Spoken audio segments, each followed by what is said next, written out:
Hello friend, good afternoon sorry. But দেখেন, আমি এই যে রান্না বসিয়েছি, এখন বাজে 3টে। দোকান থেকে এসে একটু দেরি হয়ে গেছে, স্নান টান করে রান্না বসিয়েছি। তো বেগুন ভাজা আর মাছের ঝোল ভাত হয়ে গেছে। এই যে জল গরম, এই যে বেগুন ভেজে রেখেছি আর এই যে ফুটছে। তো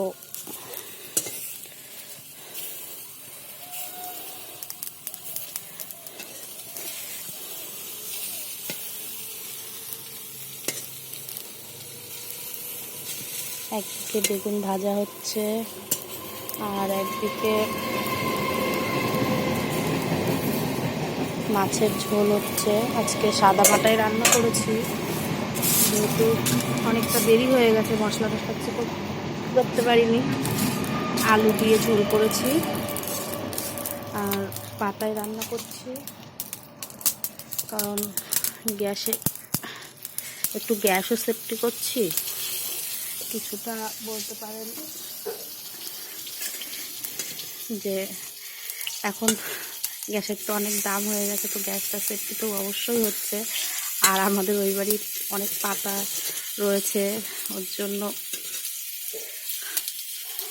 পাতাগুলো সব করবো আর কি, ওর জন্য পাতা দিয়েই রান্না করছি। মা পাতাগুলো সব ওই বাড়ি যায়, তখন পরিষ্কার করে নিয়ে আসে পাতাগুলো ঝাঁট দিয়ে, যেহেতু মা এখন ওই বাড়িতে রয়েছে আর আমি এদিকে রান্না করছি। দোকানে রয়েছে, বাবা রয়েছে বলে আজকে রান্না বসাইনি ওই ঘরে, কাঠেই রান্না করি। আমি মাঝে মাঝে কাঠে রান্না করি, ভালো লাগে। দেখো, দুই দিকে পাতায় রান্না করতে গেলে কী হয় কি, জালটা কন্টিনিউ রেখে যেতে হয়, নাহলে লিভে যায়, এর জন্য অসুবিধা হয়। আর ছেলেটারা যদি কেউ একটু ধরে তো আমারই সুবিধা হয়, ওর একটু রাখলো, আমি এদিকে রান্না করতে পারি। তো আজকে রবিবার, যেহেতু আজকে পিয়া বাড়িতে রয়েছে, তো ওর জন্য দাদা আরও নিয়ে রয়েছে। এমনি সময় তো মা নেয়, সকাল থেকে মার কাছেই থাকে। আমি যখন ওই বাড়ি আসি, মার কাছে রাখি, কারণ আমার কাজ থাকে। মাও দোকান ঝাড় দেয়, আমি ওইদিকে কাজগুলো করি। খাওয়া দাওয়া আছে, অনেক কাজ থাকে তো সংসারে, জানেন তো।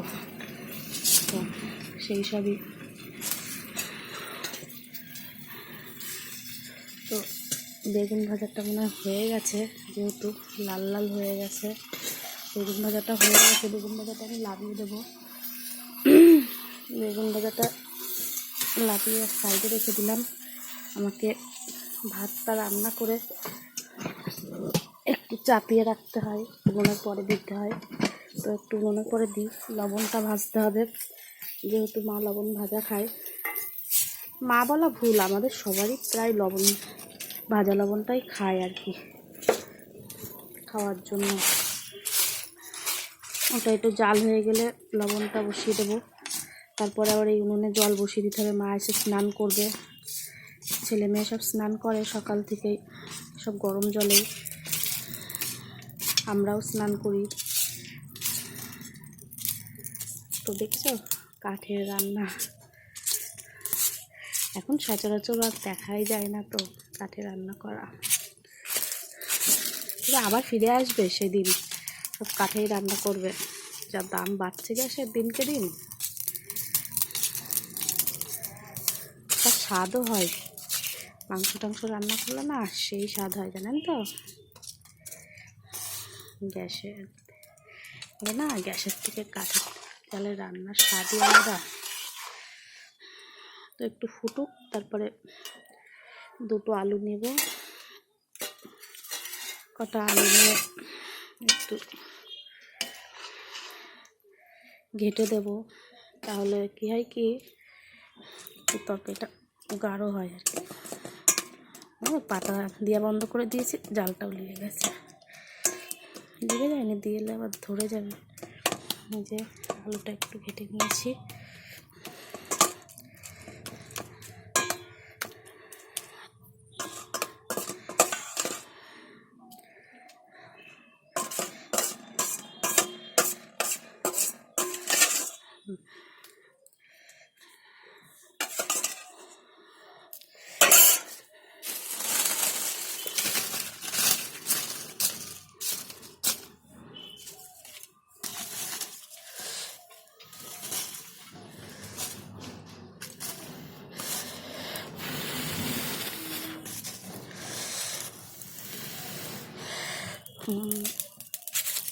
একটা ফু দিলাম, দেখলেন কেমন আগুন ধরে গেল।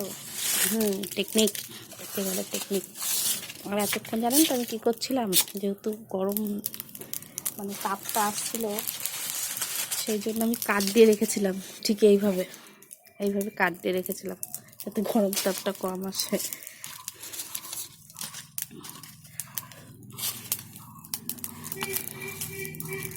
তো রান্না তো চলবেই, খাওয়া দাওয়াও হবে। আপনারা যাদের আমাদের এই ঘরোয়া রান্না খেতে ইচ্ছা করে তো চলে আসবেন।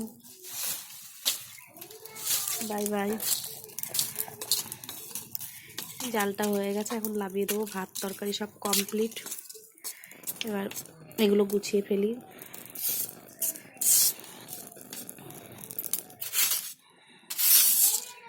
আর তরকারি প্রায় হয়ে গেছে।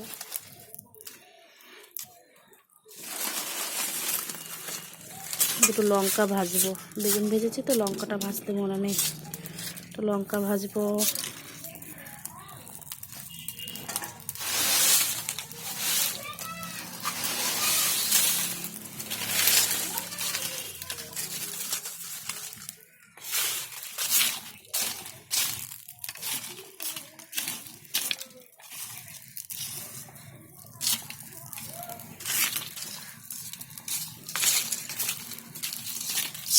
এই যে বেগুন কিছুটা ভেজে রেখেছিলাম,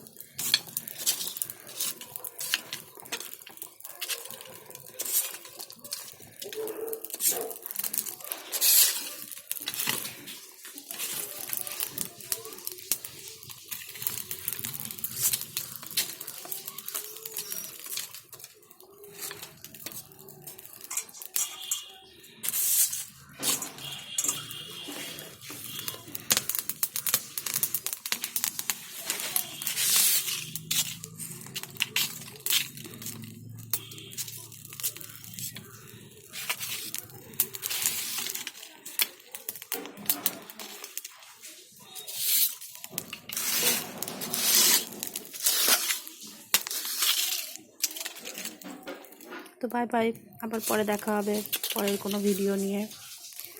আজকের মতন এইটুকুই, এখনকার মতন আর কি। এটা পাইপের উনুন, এই যে ওই পাশ থেকে ধোয়া বেরোয়। আর